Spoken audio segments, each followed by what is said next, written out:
और जो है हिलसा विधानसभा क्षेत्र को लेकर के और कराए के पश्चिम इलाका जो है वो विगत 3 वर्षों से जल प्लावित पड़ता है।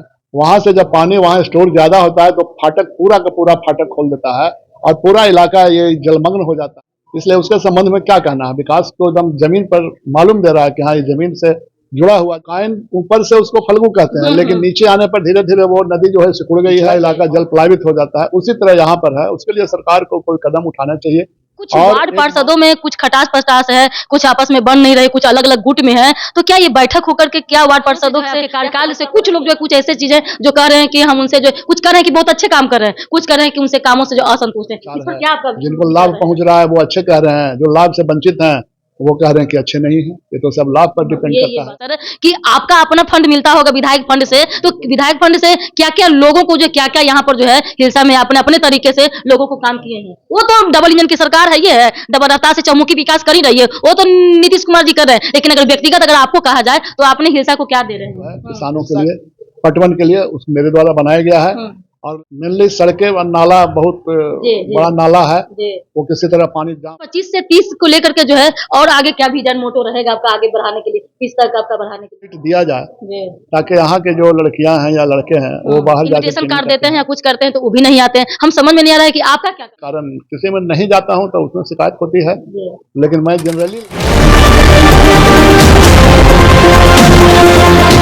डीके एक्सप्रेस चैनल में आपका स्वागत है। मैं हूं डीके जी।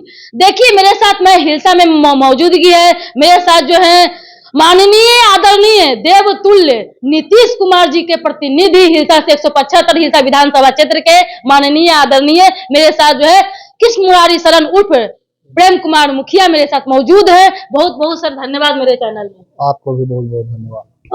सर बहुत दिनों से लगातार जो है माननीय देवतुल्य के जो है नीतीश कुमार जी हैं और मैं हूं नालंदा की बेटी, तो किस तरीके से जो है और जो है हिलसा विधानसभा क्षेत्र को लेकर के और इम्प्रूव मिलेगा आपके नेतृत्व में, क्या कुछ कर रहे हैं? हिलसा के लिए सबसे बड़ी समस्या जो है मैं आपको अवगत कराना चाहता हूँ। हिलसा के पश्चिम और कराए के पश्चिम इलाका जो है वो विगत 3 वर्षों से जल प्लावित हो रही है और इसका मुख्य कारण है कि उदेरा स्थान में जो बराज बना है, जहानाबाद जिले में पड़ता है, वहां से जब पानी वहां स्टोर ज्यादा होता है तो फाटक पूरा का पूरा फाटक खोल देता है और पूरा इलाका ये जलमग्न हो जाता है। विगत 3 वर्षों से किसानों का धान जो है फसल का पूरा नुकसान हो रहा है। इसके लिए मैं सरकार से मांग करता हूं कि इस पर ध्यान दिया जाए और इसके लिए एक कमेटी बनाया जाए। वो कमेटी इसका निरीक्षण करके तब अपना रिपोर्ट दे सरकार को, ताकि किसानों का इससे खुशहाली जिंदा हो सके। और जहां तक विकास से संबंधित काम है उसके लिए तो कहना ही क्या है। माननीय नीतीश कुमार जी के द्वारा जो विकास किया जा रहा है खास कर नालंदा जिले में या पूरे बिहार में, ये तो सब लोग देख रहे हैं। इसके लिए कहना क्या है, सारे लोग देख रहे हैं, सारे लोग के नजर के सामने है कि क्या क्या नहीं हुआ है। इसलिए उसके संबंध में क्या कहना है? विकास को एकदम जमीन पर मालूम दे रहा है कि हाँ ये जमीन से जुड़ा हुआ जो विकास हुआ है, सब लोग देख रहे हैं इसको। एक नदी पड़ती लोकाइन नदी है ना, भूती नदी है, तो उसमें भी जब न तब जो है बाढ़ का जो प्रभावित हो जाता है, तो कहीं ना कहीं चिकसौड़ा हो, कराय परसुराय एरिया हो तो जलमग्न हो जा रहा है। हाँ, पूरा विगत 3 वर्षों से उसी बात को तो मैं कहा था कि जो लोकाइन ऊपर से उसको फल्गु कहते हैं, लेकिन नीचे आने पर धीरे धीरे वो नदी जो है सिकुड़ गई है और उसको हम लोग लोकाइन नदी के नाम से जानते हैं। और उसी में जब वो बराज का पानी छोड़ता है तो वहां से जो है जिस तरह नेपाल में होता है कोसी का बराज जब खोला जाता है तो पूरा निचला इलाका जल प्लावित हो जाता है, उसी तरह यहाँ पर है। उसके लिए सरकार को कोई कदम उठाना चाहिए।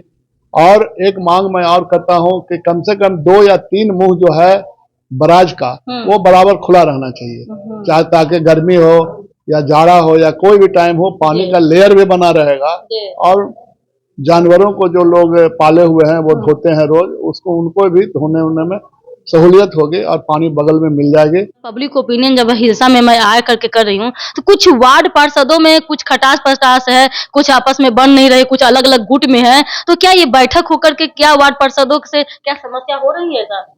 ये तो 3-4 रोज पहले ही लगभग 17 या 18 वार्ड पार्षदों ने जो है बैठक की थी और गेट में ताला भी लगा दिया था। फिर हमारे अनुमंडल पदाधिकारी ने जा करके वहां पर लोगों को समझाया बुझाया और इसके लिए उपाय बताने के लिए उन्होंने कहा कि बैठक करके इसका उपाय किया जाए। और ये तो राजनीति है, राजनीति में तो चलते ही रहता है, कभी खिलाफ में, कभी पक्ष में, कभी विरोध में, ये सब तो राजनीति में चलते रहता है। ये सब तो इसमें सर बैठक उठक लिए थे वार्ड पार्षदों के साथ में, कुछ काम किए थे, लेकिन कुछ ऐसे ऐसे आ रहे हैं कि कुछ क्षेत्र में ऐसे आ रहे हैं कि मतलब कि कार्यकालों से जो है, आपके कार्यकाल से कुछ लोग जो है कुछ ऐसे चीजें जो कर रहे हैं कि हम उनसे जो कुछ कर रहे हैं कि बहुत अच्छे काम कर रहे हैं, कुछ कर रहे हैं कि उनसे कामों से जो असंतुष्ट है। इस पर क्या आपका विचार रहेगा सर? इस पर मेरा विचार क्या रहेगा, ये तो वार्ड पार्षदों का विचार है। जिनको लाभ पहुंच रहा है वो अच्छे कह रहे हैं, जो लाभ से वंचित हैं वो कह रहे हैं कि अच्छे नहीं है। ये तो सब लाभ पर डिपेंड ये करता बात तो है सर। एक क्वेश्चन है कि पूरा उतने हिलसा में सर कि आपका अपना फंड मिलता होगा विधायक फंड से, तो विधायक फंड से क्या क्या लोगों को जो क्या क्या यहाँ पर जो है हिलसा में अपने अपने तरीके से लोगों को काम किए हैं। वो तो डबल इंजन की सरकार है, ये है डबल रफ्तार से चौमुखी विकास कर ही रही है, वो तो नीतीश कुमार जी कर रहे हैं। लेकिन अगर व्यक्तिगत अगर आपको कहा जाए तो आपने हिलसा को क्या दे रहे हैं? हिलसा को जो मुख्यमंत्री क्षेत्रीय विकास योजना में जो पैसा हम लोग को मिलता है उसमें कुछ बॉन्डेड है कि उससे कच्चा काम नहीं हो सकता, मिट्टी का काम नहीं हो सकता, जिससे पैन उड़ाई नहीं हो सकता, तटबंध की मरम्मती नहीं हो सकती है, उससे केवल पक्का काम ही करवाया जा सकता है। तो उसमें मुख्यतः हम लोग जो गांव की नाली गली जो बहुत डैमेज हालत में है, जो गली में पानी जमा हुआ रहता है, नाली से पानी नहीं निकलता है, या पुल पुलिया छोटा, ज्यादा बड़ा नहीं, छोटा छोटा पुल पुलिया जो है किसानों के लिए पटवन के लिए उस मेरे द्वारा बनाया गया है। और लगभग हिलसा टोटल गांव में हम समझते हैं कि लगभग 250 गांव में मेरे द्वारा कार्य करवाया गया, मेरे विधानसभा क्षेत्र में। और मुख्यमंत्री शहरी विकास योजना में जो आवंटन आता है उसके द्वारा भी कार्य करवाया जा रहा है। हिलसा में भी करवाया गया है, परवलपुर में भी करवाया गया है, क्योंकि यही दो प्रखंड जो है ये मतलब नगर परिषद और नगर पंचायत है, उसको पैसे को तो हमको देहात में खर्च करना नहीं है, इसलिए जो है इसी में करवाया गया है। सड़क बनवाया गया है और मेनली सड़कें और नाला, बहुत बड़ा नाला है, वो किसी तरह पानी जाम है उसको बनवाया गया है, ये सब मेरे द्वारा करवाया गया है। जी वो तो हम देख रहे हैं, हम तो पहले के देखते थे हिलसा, और वो अब हम आ रहे हैं गाड़ी से तो देख ही रहे हैं कैसा क्या विकास हुआ है। तो सिर्फ 25 से 30 को लेकर के जो है और आगे क्या विजन मोटो रहेगा आपका आगे बढ़ाने के लिए, किस तक आपका बढ़ाने के लिए विजन, हिलसा को चमकाने के लिए सुंदर नालंदा राजगीर की तरह दम चमक जाए, नाम भी हो इसका। यहाँ पर एक कॉलेज जो है उसका जो नर्सिंग कॉलेज, चाहे टीचर्स ट्रेनिंग कॉलेज की एक जरूरत है। मैं आदरणीय मुख्यमंत्री जी का ध्यान केंद्रित करना चाहता हूँ कि हिलसा को कम से कम एक टीचर्स ट्रेनिंग कॉलेज चाहे नर्सिंग कॉलेज का एक यहाँ पर यूनिट दिया जाए, ताकि यहाँ के जो लड़कियां हैं या लड़के हैं वो बाहर जाकर ट्रेनिंग करते हैं दूसरे जगह, ऐसे यहाँ पर ये हो जाएगी तो यहाँ के लोगों का भी डिमांड है कि यहाँ के यहीं पर उसको बनाया जाए और यहाँ के लोग यहीं पर उसमें अपना ट्रेनिंग पा सकें और यहीं से वो परीक्षा पास कर सकें और आगे जा करके वो अपना काम में लग जाए।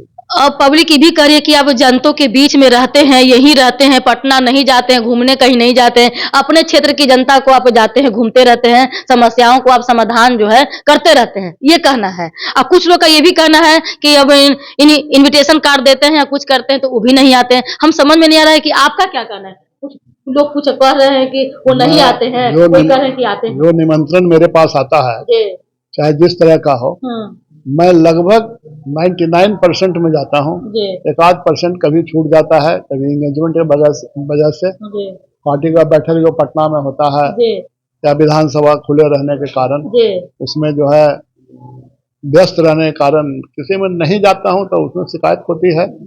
लेकिन मैं जनरली लगभग जाता हूँ। ये बात को आप पूरे जैसे परवलपुर है, थरथरी है, कहीं भी आप पूछ ले सकते हैं, वो लोग क्या बताते हैं नहीं तो धरती पर जो लोग हैं वो बताएंगे, रोड पर चलने वाले लोग क्या बताएंगे। गांव में जाइए, गांव में जाकर बात कीजिए। बहुत बहुत सर धन्यवाद। धन्यवाद सर। अब देखिए कि लोग जो हैं बहुत कुछ होते हैं, पॉजिटिव भी देखते हैं, निगेटिव भी देखते हैं, अपना राजनीतिक रोटी सेकने के लिए कुछ भी कर सकते हैं, लेकिन जमीनी हकीकत क्या है सर ने बताया है कि क्या कुछ हो सकता है। कुछ कहते हैं नहीं आते, कुछ कहते हैं आते, कुछ करते हैं। तो यहाँ तक कि पता चला है कि जो जिनको राजनीति सेकना, जिनको काम करना है वो तो कुछ ना कुछ तो दोस्तों करेंगे ही ना करेंगे। चलिए बहुत बहुत धन्यवाद सर, और बहुत अच्छे तरीके से नए अंदाज में नए तरीके से जो है हिलसा को जो है विश्व पटल पर ले जाने के लिए जो है नीतीश कुमार शरण प्रेम को मुखिया जी का बहुत योगदान आने वाला समय 25-37 में रहेगा। तब तक के लिए जय हिंद, जय भारत। देखते हैं डीके चैनल में लाइक कमेंट सब्सक्राइब करें, फेसबुक तो है तो फॉलो करें। जय जय नीतीश कुमार।